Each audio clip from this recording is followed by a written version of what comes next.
This happened 2 years ago in June, July, in Poland, where we live. I got a call from my aunt asking if I can come and meet her where she works. I agreed, and we met 30 minutes later.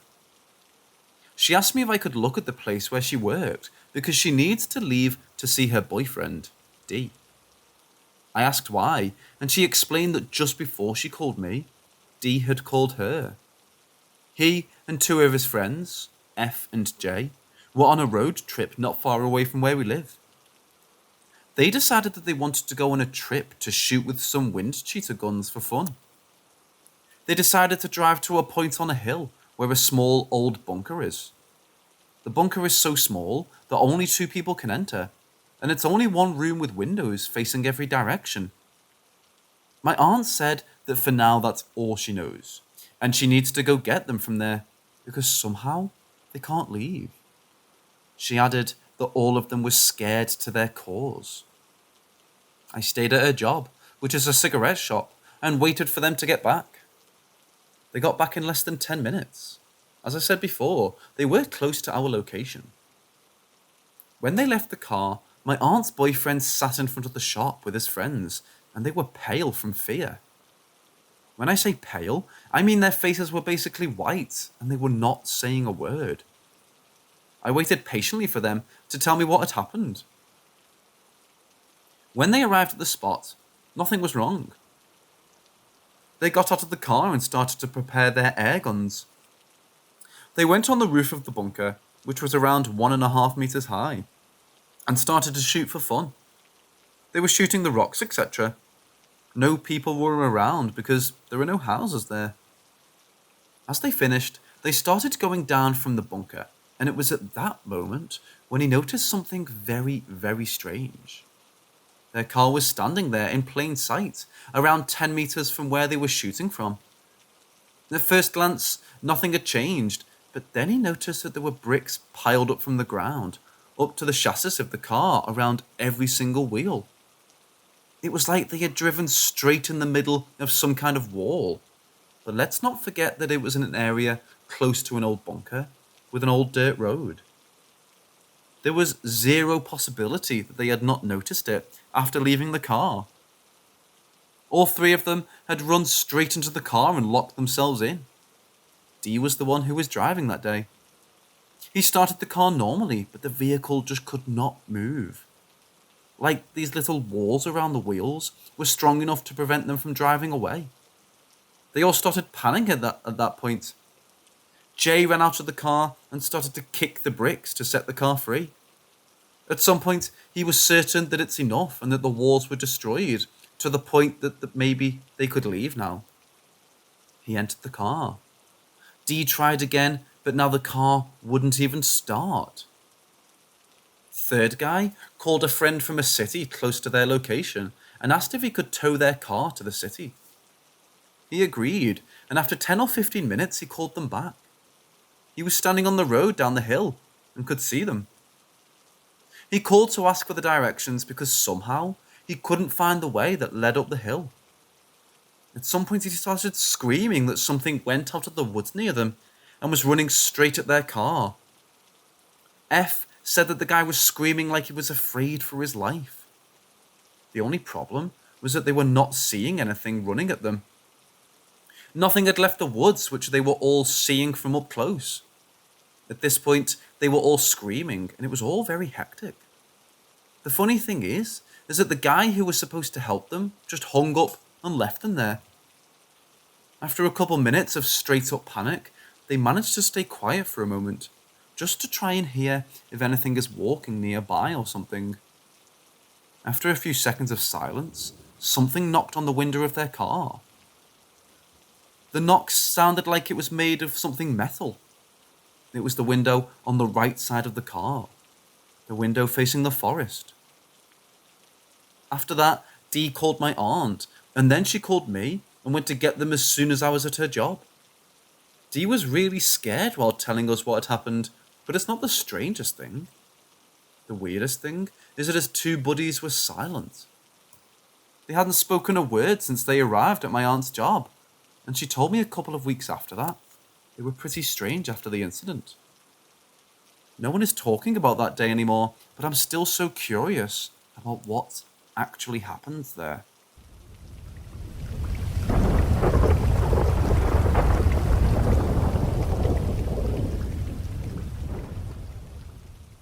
My grandma was dying of cancer and came to stay with us. There were a number of reasons that we didn't leave her in a nursing home. The main one was that we wanted her to be comfortable and with family. We didn't have a room for her, so I had to move into my mom's room, and my mom moved into the living room. My grandma ended up dying in my room in early December 2019. The first haunting I noticed was when I was home alone, taking a shower about a week after she died. I started hearing my dog flipping out and barking. I thought nothing of it, as we live in an area where there's lots of wild animals, and finished my shower. After walking out of the bathroom, I froze in terror. The door to my room that we had kept closed since they took her body out, as it smelled strongly of death, and it was impossible to get the smell out, was wide open. That alone freaked me out, but when my mom got home, and I didn't even tell her about the door yet, I heard her complaining that she could smell death in the driveway, and I also heard her mention it wasn't smelling as bad in my room. Second haunting. My grandma was crazy at times, and liked the sense of power she felt having us on hand, and she would constantly call my mom for something. She would call for really small things like, I want some more chocolate. Look at this thing on the news. Look at this video, etc. After a while, we had gotten used to hearing her call for us. The thing that was really creepy was me and my mom were sitting on the couch after she died, and I swear I heard her call us. And being so used to hearing her call, I paid no attention to it. But then I remembered she was dead. My mom looked at me just as bewildered as me and asked if I heard it too, and I nodded. After cleaning out the room and getting the smell completely out, I moved back into my room at the beginning of quarantine. Shortly after, I would randomly feel this uneasy feeling at night, even without thinking about the fact that I'm laying in the same spot of the room where my grandma died. I would randomly feel eyes burning into me. I would start sweating and getting chills. My heart would race, and sometimes my breathing would be a little bit off.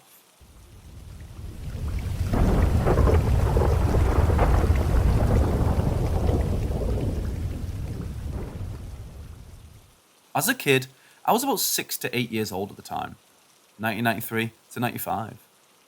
I lived in Richmond, Virginia. Me and my sister and a group of our friends were playing in a common area between the apartment buildings we stayed in. I found a wooden box buried in the dirt, just barely sticking out from under the grass. Me and the group buried it and opened the box. Inside were 3 brass bells with what appeared to be markings along the outside. These bells looked to be about 3 inches long and were meant to hang from a loop in the brass at its top. Me and my sister took one. A friend of mine and his brother took another, and I forget who took the third. Now this is where it gets weird. We rang the bells just playing with them all day long, before going home and getting ready for bed. I woke up in the middle of the night on our plain mattress on the floor that me and my sister shared as a bed. We were very poor at the time. I felt as if I was being watched, and felt a poking on my shoulder. I knew my sister was in front of where I was sleeping because I could see her still sleeping. I turned around and saw what looked like a small, hooded figure, about 2 to 3 feet tall, staring at me. It had huge eyes and kind of like a grey alien with a chevron-type slits where her mouth would be. Me and this thing just stared at each other before I hid under the covers, scared out of my mind. No matter how hard I tried, I couldn't wake up my sister, so I guess I passed out from fear. The next morning, I told my sister what I saw, and she didn't believe me. I didn't think the bells and the event were related at this time. We soon moved back to my grandparents' house in Texas after my dad was laid off, where I still played with the bell. And it seemed every time I did, this thing would show up. I'd get scared, hide under the covers, and pass out. I kept trying to tell my sister about it, and I think the bell was to blame. She laughed at me. We were going to stay at another grandmother's house one night, and I insisted I sleep in my grandparents' room, on the floor, giving up the guest bed. I gave my sister the bell and told her to ring it, and she would find out for herself. That night, all I could hear was my sister's blood-curdling screams. As my grandfather went downstairs, I already knew what was happening. They found her catatonic and hyperventilating. All she could say to me between tears was I saw a tall one and a little one, and they looked like aliens. This started a long stream of nightmares and night terrors for me to know that what I saw was real. Skip ahead, and I'm like 10 years old living in San Antonio. We told our friends of this at the bus stop, and the two Korean sisters thought we were full of shit. So we looked through our closets for the bell, finding it and giving it to them the next day. That following morning, the sisters threw the bell at us, saying to keep it away from them. They said they woke up in the middle of the night when something was at their window. They turned on a nightlight, revealing an alien-looking creature staring at them through the glass. My sister removed the ringer from inside the bell, having been too freaked out by this point. Skip ahead, and I'm now 12 years old. I find the bell in a drawer and fix it. Still thinking I may have just been freaked out by E.T. as a kid or had a huge imagination. I rang it. That night, I awoke the same thing. The feeling of being watched before being poked on the shoulder. I turn around and there's the hooded alien creature. In my mind, I think I must be dreaming. This cannot possibly be real. So I reach out and knock twice on the thing's forehead, like if I was knocking on a door. The creature took a step back. I leaned back into my bed, and both of us were surprised I did this. And yes, this was very real. I was not dreaming.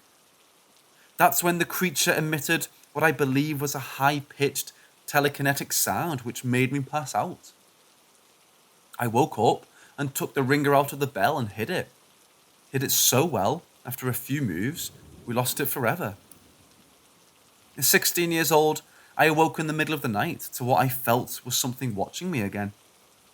I turned around and there it is again. No bell, no ringing, just hear it randomly years later. We just look at each other before I just laid my head on the pillow and closed my eyes, passing back out. My sister to this day believes what she saw, and so do I. I almost want to see it again, just to ask it what it wanted and what the bells had to do with it, if anything at all. I'm not sure if it was a spirit, alien, monster, dimensional being, but to this day, I have questions about what I saw. I wasn't able to sleep facing a wall till I was 25 years old. I had to have my back to it for years. And whatever happened to the kids with the other two bells?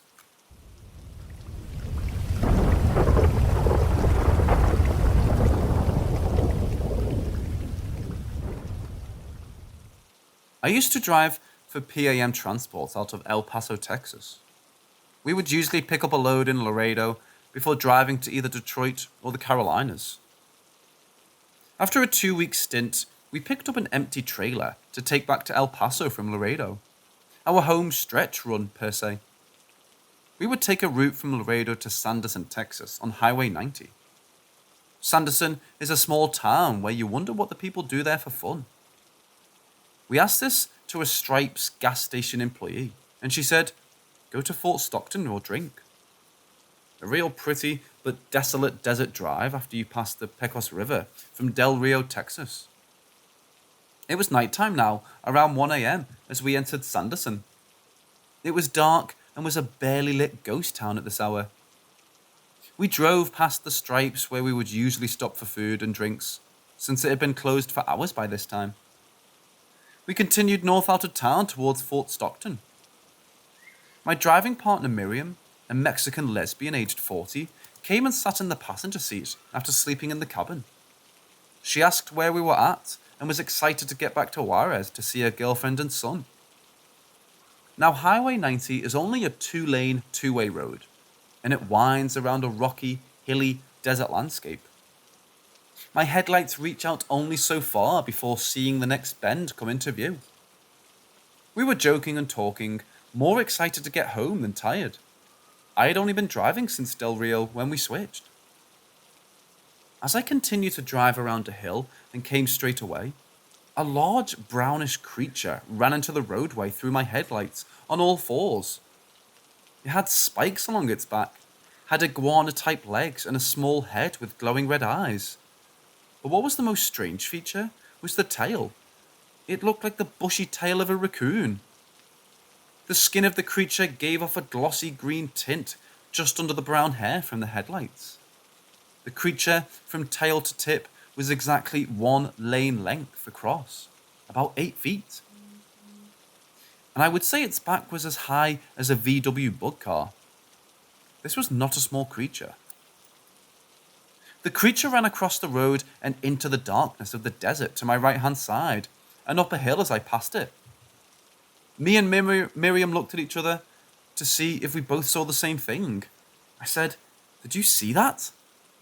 She looked at me with fear in her eyes and said, "Don't stop," which I kind of did want to, just to validate I wasn't hallucinating. I kept driving and eventually came home. I wondered a lot about what I saw. Was it a skinwalker?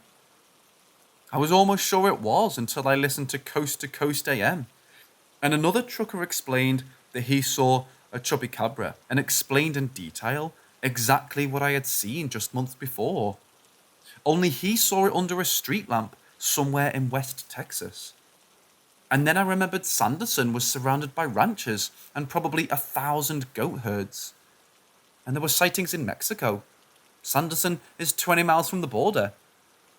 So to this day, I'm certain I've seen the real chupacabra. And it's no hairless dog.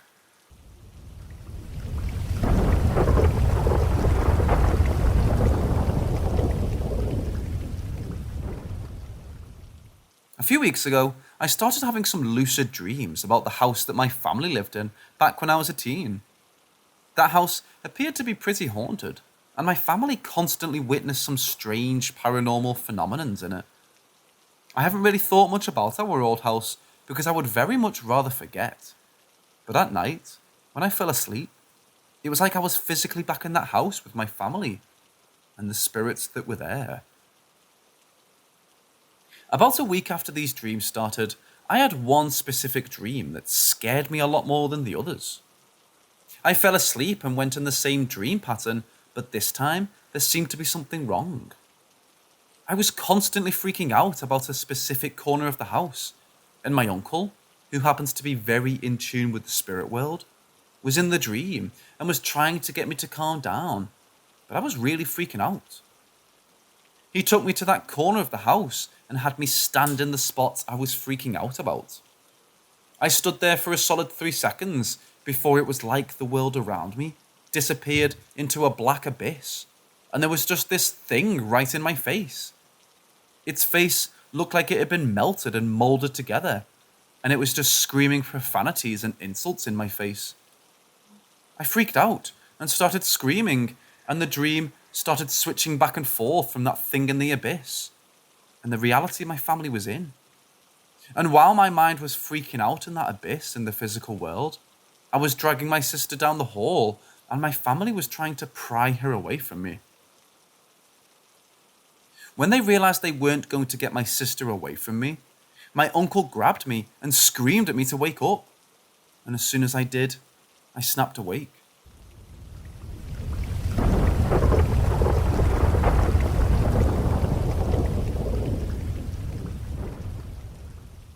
First things first, I'm a 23-year-old who lives in Colombia.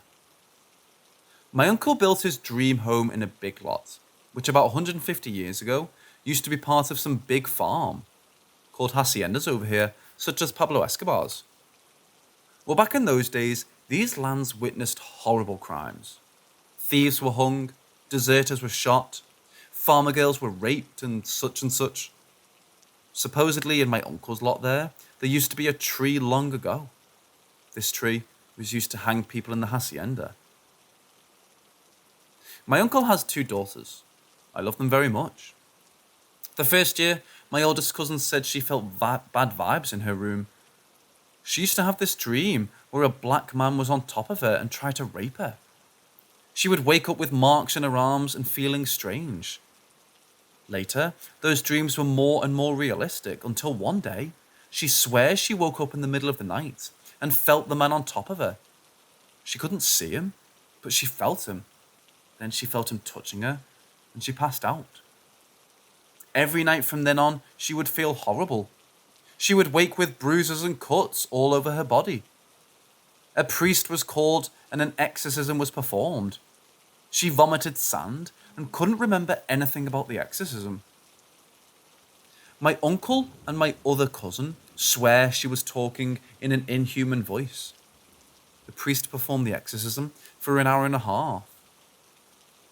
Her room has been cursed ever since. When we would visit my siblings and I had to sleep in there. I swear every night at 3 a.m. you could hear footsteps outside the room. The bathroom door would open on its own without open windows for the air to flow. One night, I woke up for no apparent reason.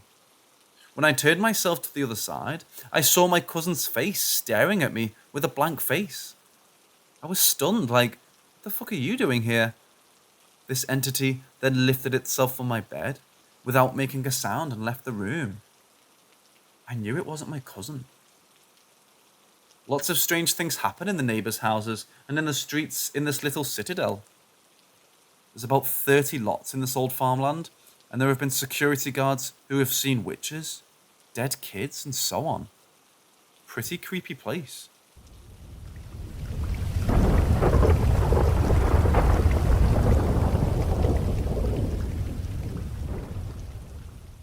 In my country, witchcrafting is a serious problem.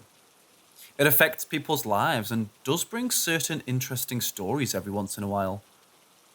Though witchcrafting is more often thought to be practiced among the lowest class of people in the city I live in, it's something even the wealthiest people tend to look for in order for businesses to be successful. Women clutching for slightly successful individuals so they fall in love with them and getting all that juicy money. Old men trying to marry very young girls and keeping them with them until they die. You name it. If you really crave something in this country and have zero morale, you do what's called a work on someone, which is the same as casting a spell on them through witchcraft. Not everyone can do a work on someone. There are lots of scammers, and there are a few actual witches who actually know how to cast a spell on someone. Ruin, fame, money, love, anything you want, as long as you're willing to pay the price.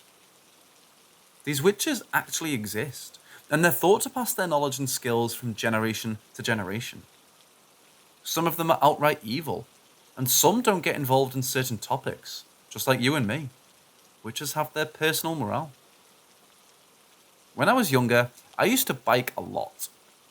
I loved mountain biking and exploring trails. It was one of my favourite activities outside studying hours. Now, my work takes too much of my time for me to keep on biking trails. I biked trails alone, accompanied by strangers or accompanied by friends. One day, I found a particular trail by a ravine, which by that time of the year was dead dry. It flooded with water when the rainy season happened. I made a mental note to explore it some other day, as I was very tired. Next day, I asked a friend of mine if he wanted to bike with me in the afternoon. So we went to bike the trails. It was getting dark, and sooner than later I found the ravine. I told my friend we should head on and explore it all by foot. Given there should be no one this late way out in the hills, we just left our bikes by some bushes and headed with our phone lanterns on. The place was creepy, as creepy as you can imagine. Trees crooked inwards the ravine, had no leaves on their branches. They looked outright dead. Which was strange, given everything outside the ravine was very much alive. We climbed about 30 meters, and then the dry ravine evened, so it was much easier to walk through. We kept on going until we felt this very bad vibe in the ambient. Putting it in words is a challenge. It felt like something squeezed me from all directions and made me feel like I weighted 1,000 tons. I told my friend about this, and he said he felt the exact same thing at the same time as me, so we bolted. We got the fuck out of that place, hopped on our bikes, and went home. That night, I had one of the most terrifying and lucid dreams of my life. I was back in the ravine, night darkness, steep rocks, dead trees with no leaves by the sides. I was walking it again. This time I was alone, with a very dim light in my hand. When suddenly, the silhouette of the back of a woman appeared in my sight. She was 15 feet away from me. I felt fear, but didn't know why. She turned and faced me. She had the face of a human, but her expressions didn't exist. Try to picture a porcelain doll's face, only this one was coming towards me slowly. She had no feet. She had a long black dress which almost touched the ground. She was levitating towards me. I couldn't move. I couldn't scream. She was face to face with me. She raised her left hand and placed her thumb on my forehead.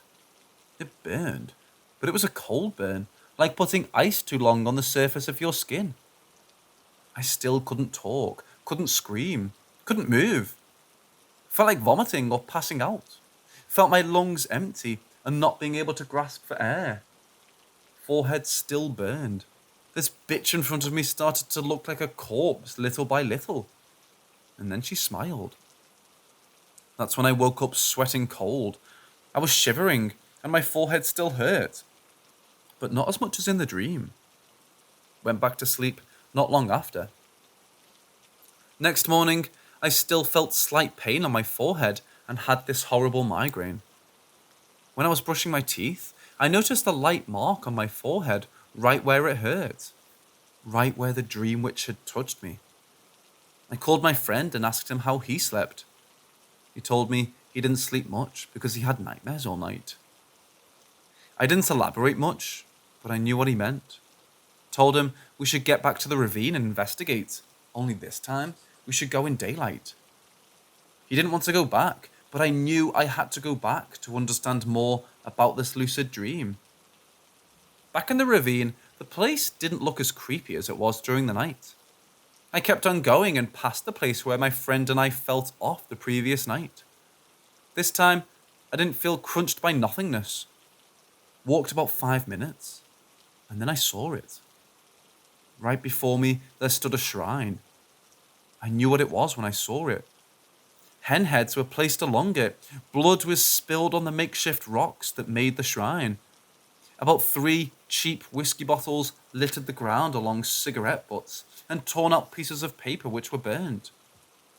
I felt the sickening feeling of despair, headed out of the ravine and went straight to church.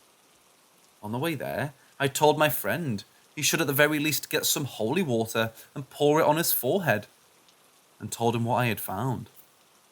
After church, I went back home, showered, and slacked off all day because I was on vacation. Night came by. I had no dreams this time.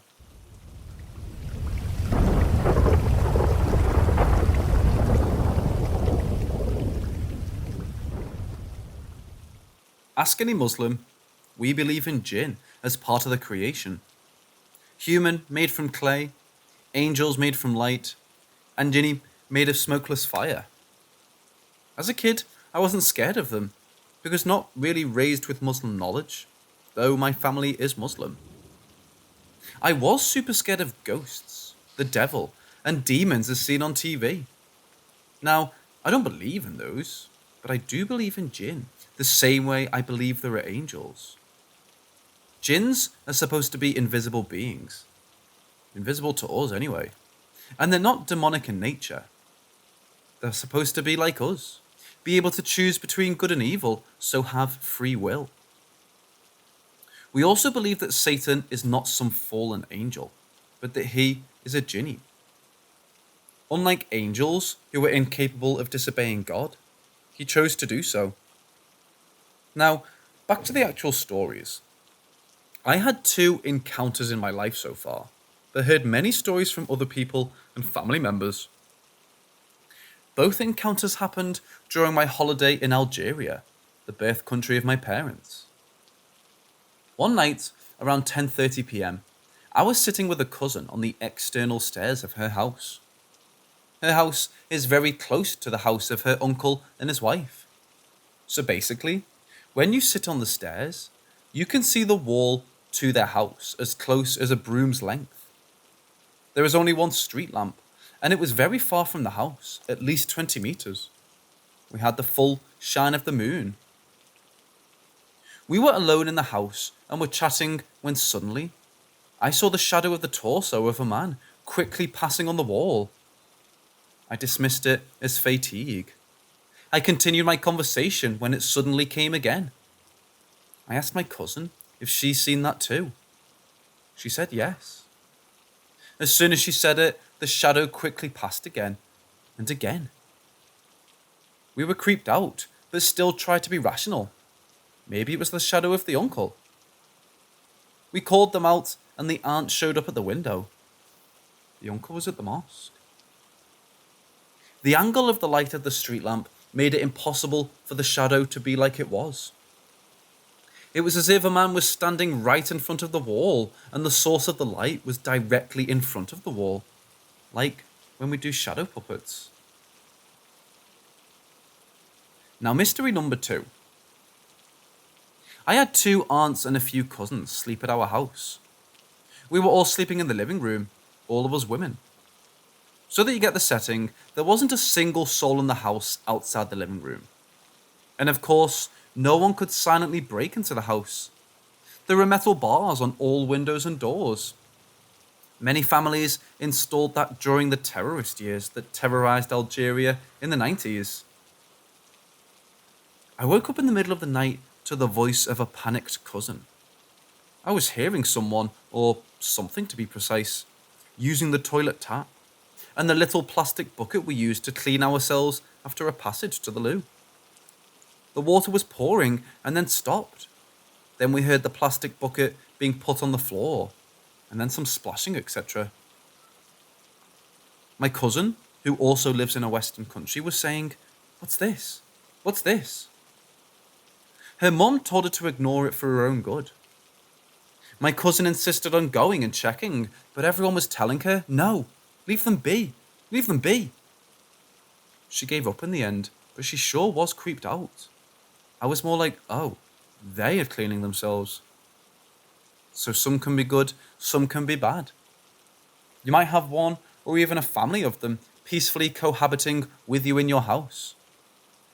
Some of them might want a peaceful home, so if you argue too loudly, you might hear a plate breaking in the kitchen, telling you to shut your mouth. Happened to my mum and gran. Some of them might hate you and want you to move out, and then you'll be experiencing poltergeist activities. And one of them might be a feminist and possess a very harsh, misogynist uncle of yours and change him into a feminist too. Except now, he'll have occasional possession spasms and speak to her as an annoying life companion. What are your gin stories?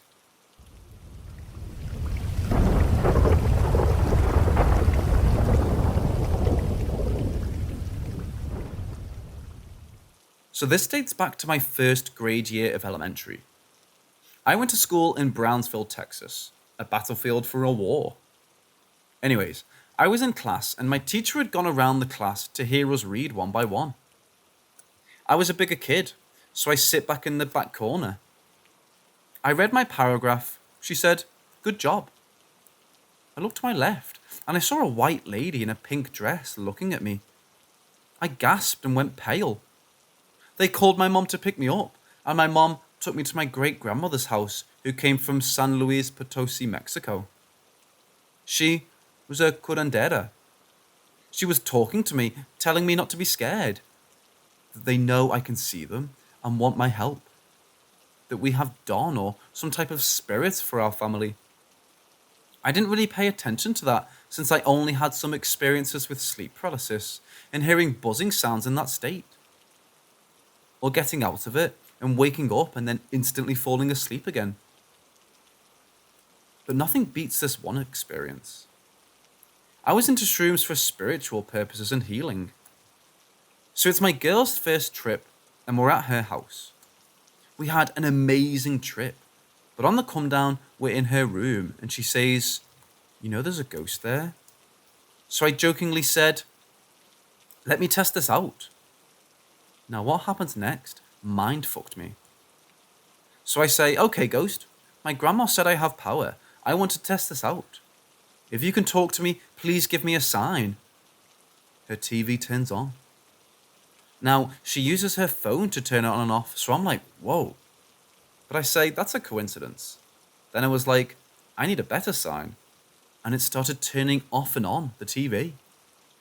And at this point, I'm convinced, but not enough. My girl is freaking out, so I ask if it's a girl or boy.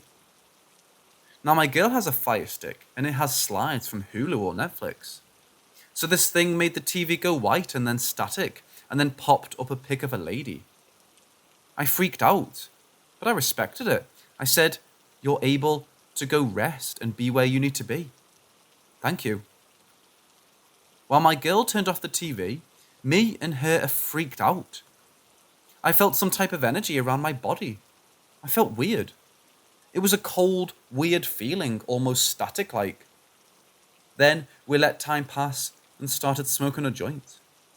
A cop passed by, and my girl asked if they could come to her house. I replied with, "No, nobody can mess with us in here." And my phone, which was on the counter, started playing music. I looked at my girl, and me and her freaked out. I asked, "Are you still here? Give me a sign." And the TV turned on instantly, and my music changed. I was super convinced.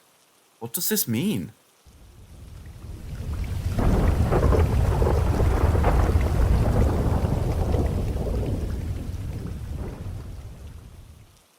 The ghetto where I'm from is divided by a golf course.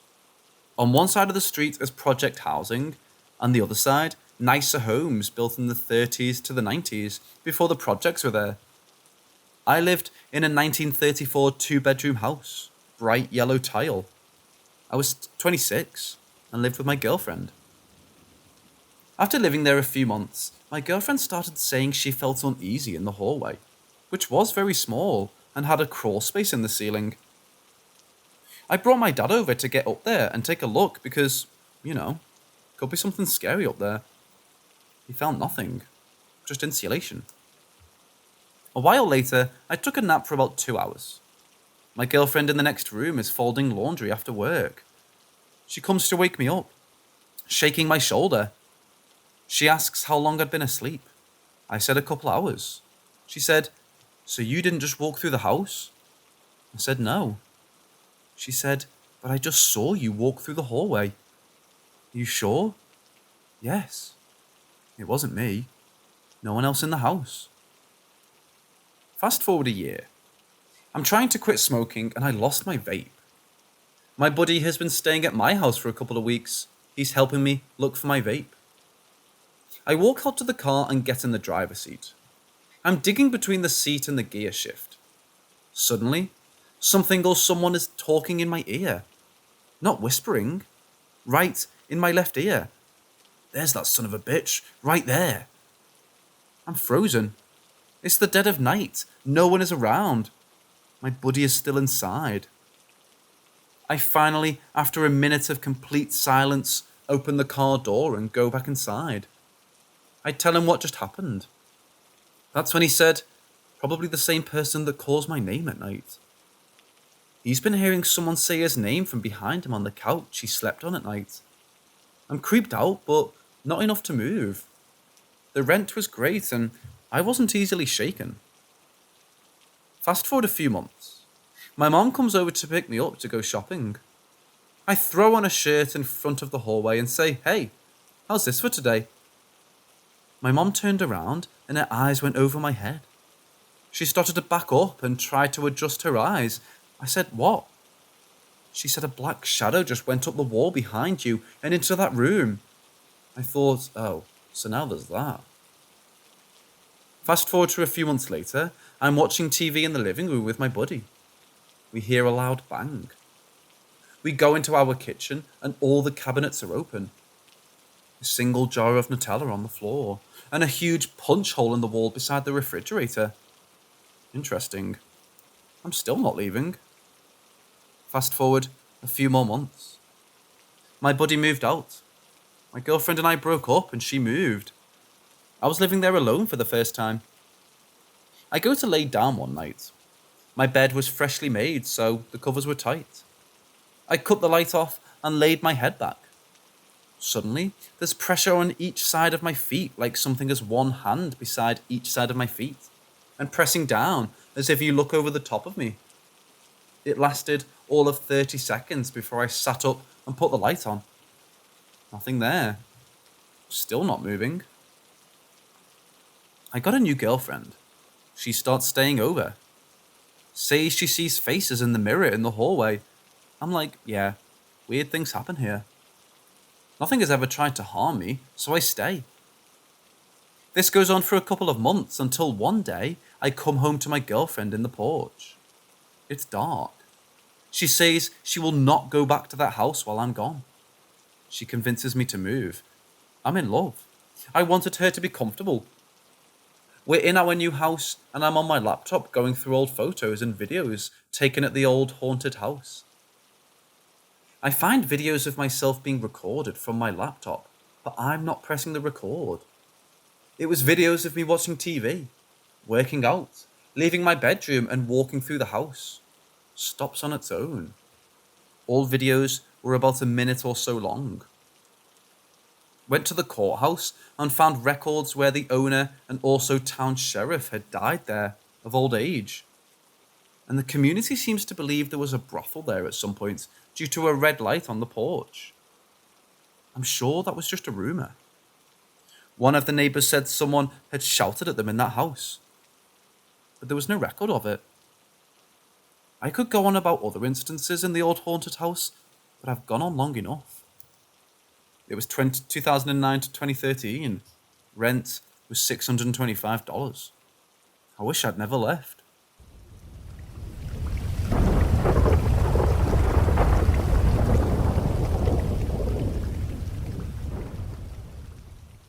Last week, I visited a family in Georgia, USA. It was in their home that I experienced my first shadow figure. I was sitting in my brother's living room, chatting with my sister-in-law while she watched television. From where I was sitting, I had a clear view of their dining room. Out of the corner of my eyes, something in that room kept getting my attention, but by the time I turned to look, there was nothing there. So I put all my attention on that room, and within a minute, I saw a large shadow figure with arms and legs against the back wall. It then quickly moved across the room and into the hallway that led to that room. I quickly sat up and looked behind me, to the left at the front door. That door has glass panels on either side of it that run along the length of the door. If someone was walking outside, I thought, approaching the house, that might be the source of what I was seeing. There was no one outside, nor could anyone walking outside at that hour project a full shadow into the interior of the home. My mind registered the fact that I'd just experienced my first shadow person. I said nothing about what I'd seen to my sister-in-law. I doubted she would believe me, and if she did, what would hearing about a shadow figure in her home do to her psyche? It wasn't my job to tell her what I thought her house to be haunted.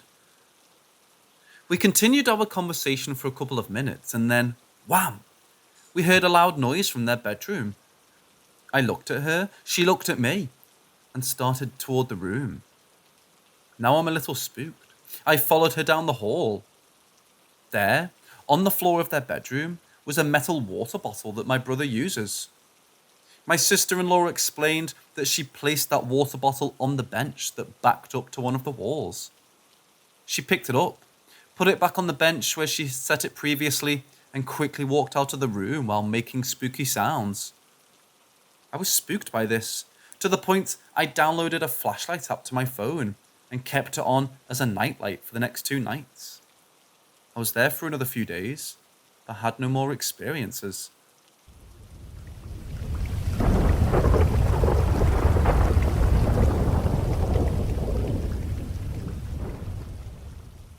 To start off, I'm an open-minded skeptic. Somebody who always tries to find the scientific answer instead of branding every noise as a ghost. That said, I never dismiss the possibility if none of the logical answers fit the situation. I'm currently seeing a girl, and we got onto the topic of the paranormal and supernatural.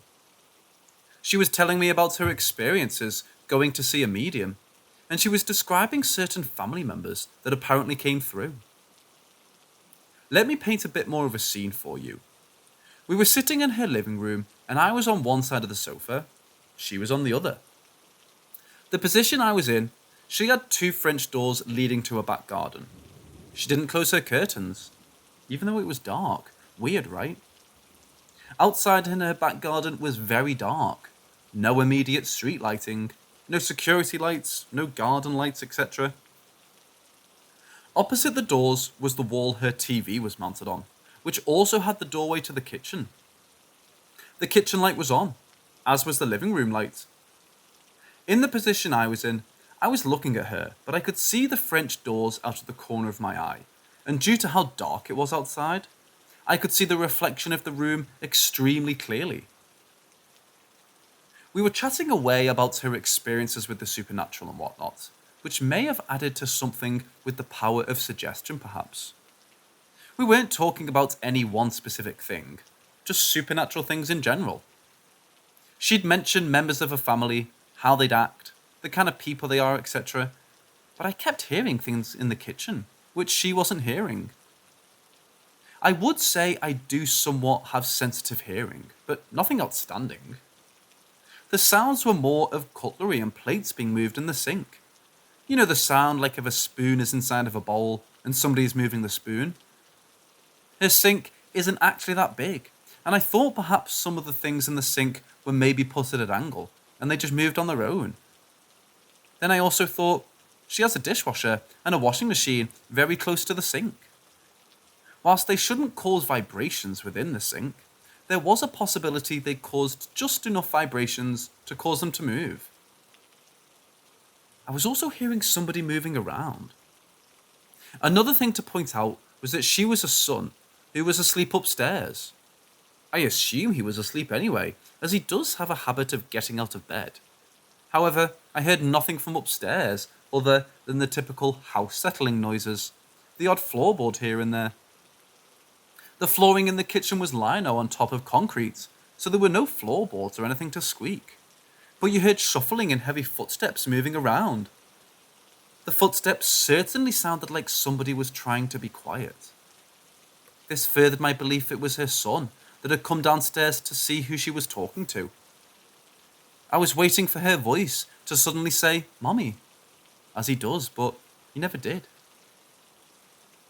The biggest thing was seeing the reflections. As I said at the beginning, I had a perfect view of the reflection. I could see the doorway and part of the kitchen very easily if I looked. As I was hearing the noises, I tried to stay calm and not get distracted. After all, the last thing I wanted to do was worry her, saying I can hear somebody in her house. But I started to see somebody in a kitchen.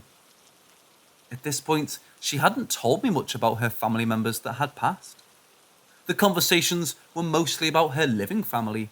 However, I remember clearly that out of the corner of my eye, I could see a man poke his head around the corner of the door frame, look into the room, and then pull his head out. I'm physically getting goosebumps typing this. It was a quick motion. It was as if somebody was on the other side of the wall in the kitchen, right up against the wall, and was poking their head around to see who was in the room. This happened around 4 or 5 times, and safe to say, my heart was beating quickly. I could just make out a few physical features. I believe he either had very short hair or was quite bald, and he looked to be somewhat tall gentleman. I'm 5'8", and I'd say he was at least 6 foot-ish. Whilst I was startled at this, after a few moments, I got more of a playful feeling, and the feeling that I got was that of somebody who was just being nosy. Like if a family member makes an excuse to do something, but the real reason is they just wanted to know what's going on and have something to gossip about. I didn't say anything about it, but it certainly freaked me out. Fast forward a few weeks, and I'm back at her house. We're in the same positions we were last time, and we got onto the topic of the paranormal again. She then started talking about her medium experience, but this time started to chat about her grandfather that died and some other family members.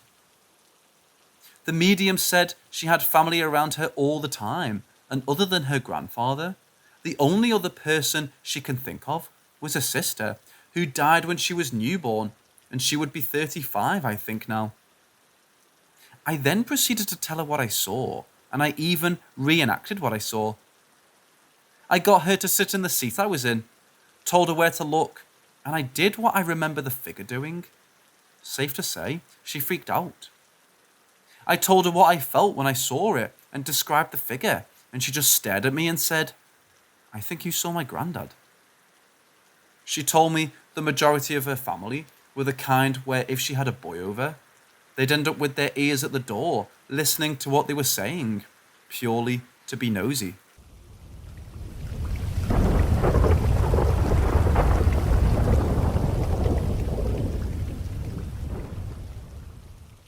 I first want to start out saying that I'm a complete skeptic when it comes to most paranormal experiences. I do not discredit anyone who had a paranormal experience. However, I do believe that most paranormal events have a rational explanation. That being said, one of my earliest memories involved the first time I climbed out of my crib.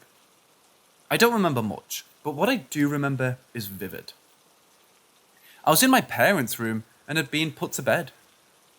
My grandmother came down from out of state, and that evening, she and my parents were in the living room playing Yahtzee together. While in my crib, I distinctly remember a puppet of an old man hovering over my crib, giving me the most menacing and angry glare. I did what any young child would do and immediately hid under the covers. When I peeked out from the covers, the puppet was gone. This was the first time that I had ever climbed out of my crib. I then ran down the hallway into the living room to my parents. My mum then picked me up and proceeded to carry me back to my crib. I don't recall having any further encounters that night or in the future. For most of my childhood into my teen years, I wrote that off as a bad dream. Until I was about 18 years old. I rode in the car with my brother, he's 4 years older, and told him about the experience. I told him about a dream I had of a puppet hovering over my crib. My brother asked me if it was an old man. Bear in mind, I had never spoken about this to him before. I said, "Yes, how did you know?" He told me that he was in the bed across the room and recalled a night where he saw the old man puppet hovering over my crib. He said he got so scared that he hid under the covers. And when he peeked his head out, both myself and the puppet were gone. Not sure if anyone else has had this experience or a similar one. If anyone has a rational explanation, I'm open to it, but any input would be helpful.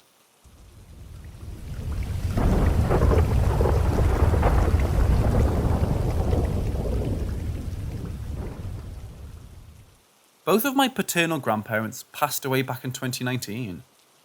They were a huge influence throughout my life and helped raise me and my sisters alongside our parents. My sisters and I have always been close with them. When they died, I was in an abusive relationship at the time. They never got to meet my now husband or our newborn daughter, who they would absolutely adore. Since their passing, I haven't had any dreams with them in it. A few weeks ago, I had a dream where they visited me. We were in a white space. There were no objects, no scenery, just white. My grandparents called out to me and rushed over to me to say hello.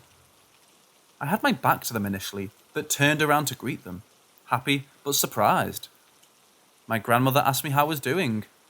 My grandfather stepped up and did his military salute, greeting me as my maiden name, Officer Smith. At this time, my grandmother turned around and playfully smacked him on the chest, saying, "Jones, Paul, she's Jones now." He laughed and exclaimed, "Oh, you're right." My grandmother then asked me how my husband, Daniel, and our daughter, Karina, were doing. Then I woke up. The dream almost made me cry because I missed them so much. I wish so badly they could have met my husband and daughter instead of seeing my mental health crumble at the hands of an abuser. The dream seemed so realistic to me. Makes me wonder if they were letting me know they're still here and still watching over me.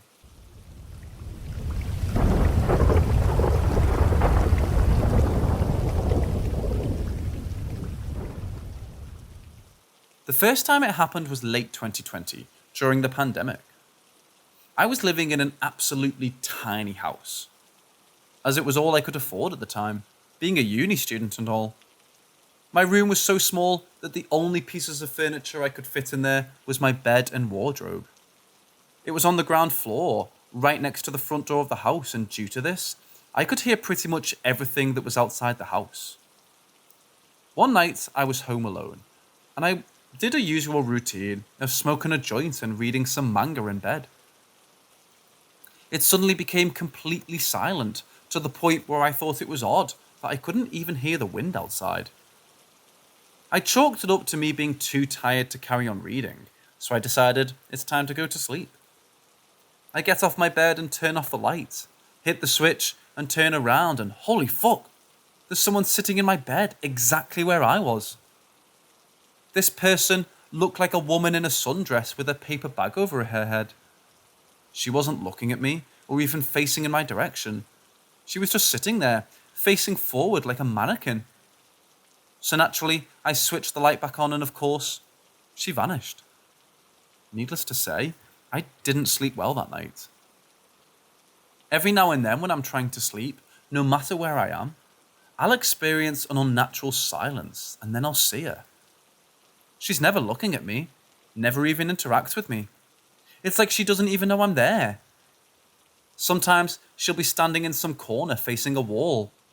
Other times she'll be sitting on a chair or even on the foot of my bed, just looking forward.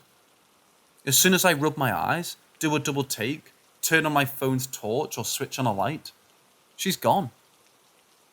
I have no idea what she is or what she wants with me, but I've decided to call her Baghead, as that's literally all I can make of the situation. She seems harmless, but what I can't seem to wrap my head around is the intense fear I get when she appears. It's honestly like nothing else I've ever felt. Now, I've been in some horrifying situations in my time. I was even stalked by a tiger the last time I was in Bangladesh, but even that didn't fill me with as much fear as whenever Baghead visits me. I've experienced sleep paralysis a few times before, and let me just clarify, this is definitely not that. As during these visits, I'm always conscious and able to move. As for drugs, I've been clean for a month from all substances. The last time I got a visit was about a week ago. I was responding to some messages on my phone. Then that silence hit me, like I was in some vacuum. I then momentarily looked up, just to see Baghead sitting on my bed, facing the wall. My blood ran ice cold, like a reflex. I faced my phone screen towards her, using its brightness to illuminate what I could, and of course, she vanished again. But holy fuck, I can't stop thinking about her. I have this horrible feeling that one night I'll see her, but this time she'll finally face me, and I'll see what's under the bag. Even just thinking about it has me freaking out a bit. It's gotten to the point where complete silence has me feeling incredibly anxious, as it always makes me think she'll appear again.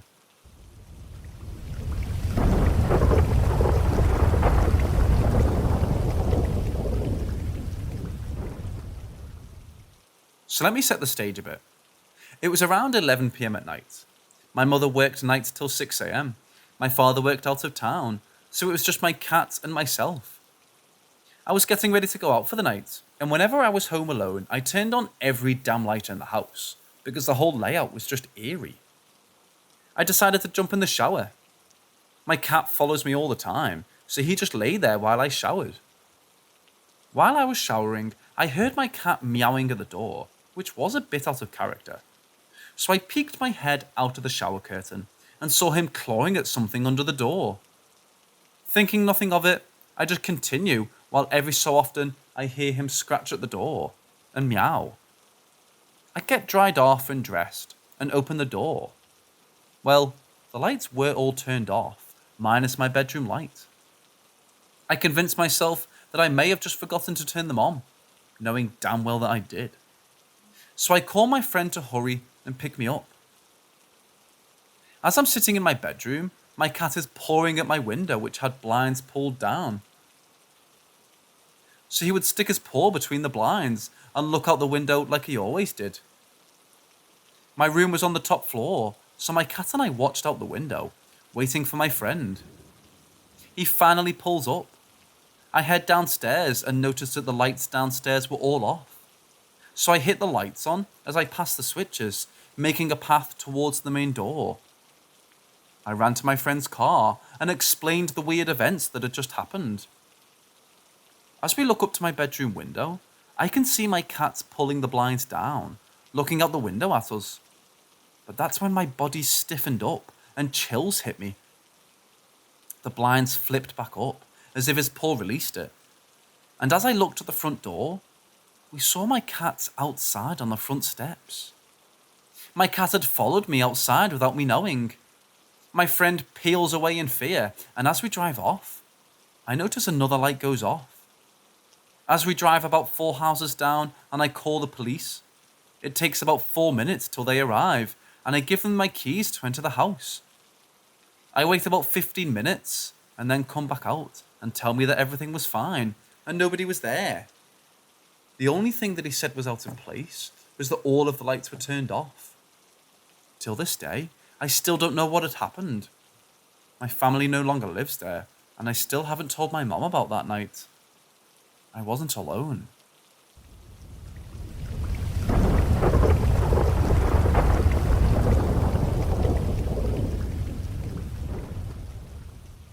I live with my mom, her boyfriend Roger, a roommate Caleb, and another roommate named Sarah. So it started with a couple of things a while ago. First, it was some normal, unexplained mysteries, but nothing to lose sleep over. Then, Sarah heard an incredibly loud bang coming from the garage, which she thought either an animal or person was in there, or someone's tyre popped. In the end, we got home, and then us and Sarah went into the garage and came up with nothing. Then after a couple months of nothing much other than some occasional bangs and tapping, things that could be explained by just being creaks and moans at the house, and the dog and cat looking at what seemed to be nothing, the usual animal stuff. But last night, we were playing a board game, and my mom tossed the die across the room by accident, and it flew into the kitchen. However, when we looked for it, it was nowhere to be found. To be fair, our first search wasn't that good of a search, because we weren't super focused on it, so we gave up and took a die from another game. We finish up, and Mom and Roger go to bed, so me and Caleb start searching for the die again. We moved the fridge and the oven and looked under and behind, both to no avail. And we checked every possible space, and the die is bright yellow, so there's no way we missed it. My mom swears that she isn't messing with us, but what's really scary is that when I go upstairs to go brush my teeth and use the bathroom, when I'm about to leave, I get a text from Caleb. "Hey, I can hear you, I'm in the bathroom, what's up?" Which one? For clarity, my room and Caleb's room are connected by bathrooms. 2, I'm three walls and 20 feet away, meaning he could hear me saying anything, which I also wasn't. My TV was off, so there wasn't anything he could have confused with a whisper of someone saying his name over and over again. Then, a little shook up, I walked over to my room and opened the door to see, you guessed it, a yellow dye in my bed. That night, after going to bed at 2 a.m. out of fear, I had a lucid dream of waking up in the house and everything that I usually out of superstition close. Closet open window, wide open doors opened, everything. The lights start flickering before everything stops. The light bulb pops and the door slams shut. My wind slides closed and the fan spins so incredibly fast it breaks. And breaks through the wall. Afterwards, I waked up drenched in sweat, muscles sore and voice gone. I just sat there for a minute, questioning if what just happened was real. I passed out again and didn't dream, but next morning, I found a crack in the wall where the fan broke in my dream.